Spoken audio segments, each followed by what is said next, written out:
Senator Hadi Sirika, you're welcome to the program. Thank you very much indeed. Well, let's begin with plans by the federal government. We understand the FG budgeted about 47 billion to virtually bring up Nigerian Air project. Let's talk about that plan. Is that true? But federal government has approved the Nigeria Air project to continue for various reasons. But before I answer that, perhaps I think viewers may like to know what is it that we would get as advantage. But first of all, how much is it now? No, there is viability gap funding of about 300 million, and that would be funded. And Mr. President has directed us on what to do, and we're doing that. And very soon we would let you know what the plan is. But it will be sourced, and then it will be so funded, and the project would continue. But just before then, I like to say that you need to know that for every single wide-body aircraft that comes into the country, it is 300 direct jobs that are created. One single wide-body airplane, 300 direct jobs, plus another 400-500 indirect jobs. This is from the cabin crew, from the pilots, from the engineers, from the cleaners, everything. 300 direct jobs for every one single airplane. So if you have 10 wide-body airplanes times 300, that is 3,000 people employed right there. And if you have 15 or 20 narrow-body, that generates about 100 direct jobs. Direct jobs, 100 direct jobs. It means that if you have 10 of them, you have 1,000 jobs. So if within the first 3 years of the operations, we're looking at having 35 airplanes for this carrier, you multiply that number by 500, that's what you get, direct employment. And that is number one. Number two, the Nigeria itself supports a carrier because the GDP of Nigeria, $450 billion officially. Now here unofficially is over $1 trillion, about $1 trillion, 950 billion.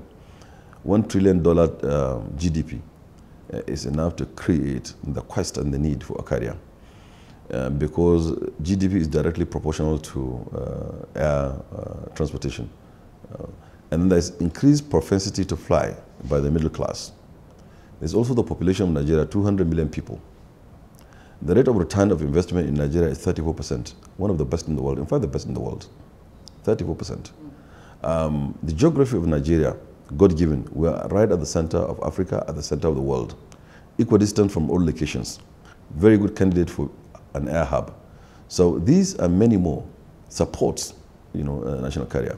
And we can see these supports, we can see this request from last year when we compared quarter one, quarter two of 2017 and quarter one, quarter two of 2018, we've seen that the domestic air transportation grew by about 33%.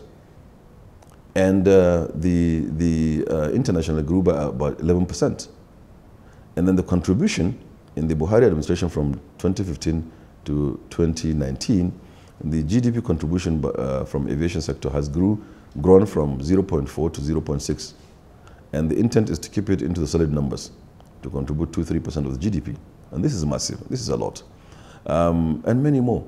So, and we can see also, we can project what the market looks like. We have been having daily requests from airlines. They want to come in more. Example, Emirates is coming 3 times a day into Nigeria. They want to come some more. And of course, not only come, but they want to bring an A380 into Lagos. As soon as I get done with Lagos, I will allow them to come with the A380. And that is huge numbers. So there is a lot, and that's why, for lack or for want of a carrier in Nigeria, and that's the main reason why the tickets in Nigeria, both domestic and international, are so expensive, because there's no competition. They dictate the market. They do what they want. Well, you see, apart from this, I mean, we all understand the benefits, and we know why. We know the history of Nigerian Airways and why it went down. Now we want to resurrect this one. What tells us that this would not take the same fate? Very different from the concept of Nigeria Airways and the concept of Nigeria Air. I've said this time and again, and I appeared on television and everywhere I go to, that this is private sector-led and driven airline, one. Two, it's an airline that is amongst the roadmap being developed and being implemented now, aviation's roadmap. Because there are 13 critical things that ought to happen and have to happen together with the airline for it to grow.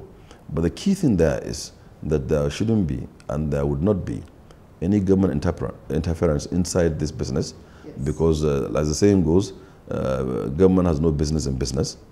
Has it been clearly cut that it is purely private sector driven?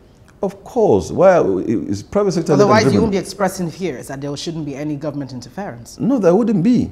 In fact, we have just been given certificate from ICRC, Infrastructure Concession Regulatory Commission, who are the regulators of concessions. The certificate they gave us, the outline business certificate that they gave us, that they're happy with, that they think it can fly, they think this is something worth doing. They clearly state there that government has no step-in rights in that certificate. And that is what we want. And that is what the transaction advisor had advised in his OBC, in his outline business case. And that is what will go to procurement, which is a full business case. And that's what will come out. And the tenders will, as soon as the time is, tenders will come out and people will participate. We're already getting, like I repeating, getting people to come and signify interest in this career. So when exactly is it going to fly a skill through? Very soon. I'm sure whoever is going to be the next governor, I mean the next minister, I'm sure he would take it up, and it will be very soon, sooner than you think. What is happening very quickly to domestic airlines? I mean, you find a lot of loopholes here and there, especially their services. Many people get disenchanted. For instance, I don't want to mention names, but just only last week, a number of passengers had to protest, so to speak, you know, to disrupted flights. We see a lot of these things happen, and many of them even threaten to run out of business. I think the challenge that the aviation entrepreneurs are facing in Nigeria, they are multifaceted, but principally lack of capacity, occasioned by funding, for example, lack of governance, and many more. I give you an example. It is not easy to find funding for aviation. That's why part of our roadmap, we're establishing a private sector-led and driven leasing company where you can find cheap funds to buy new airplanes that are more efficient, that can run more efficiently, and to establish other businesses like handling and so on and so forth. So I think they suffer from that. And lack of capacity, of course, the market is big. And aviation business is really 5% profit on the average in the whole world.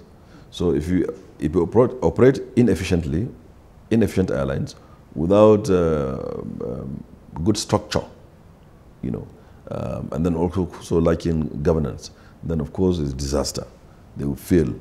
And that's why part of also our roadmap is to create an aerospace university, which ICAO is helping to partner with some other countries and also private sector led to develop and go into research and development for aerospace and aviation. When is that kicking off? Consequently, it will be soon. Like I said, the next minister, because we have also found an advisor, his advisor will listen to government. Government is in agreement with us.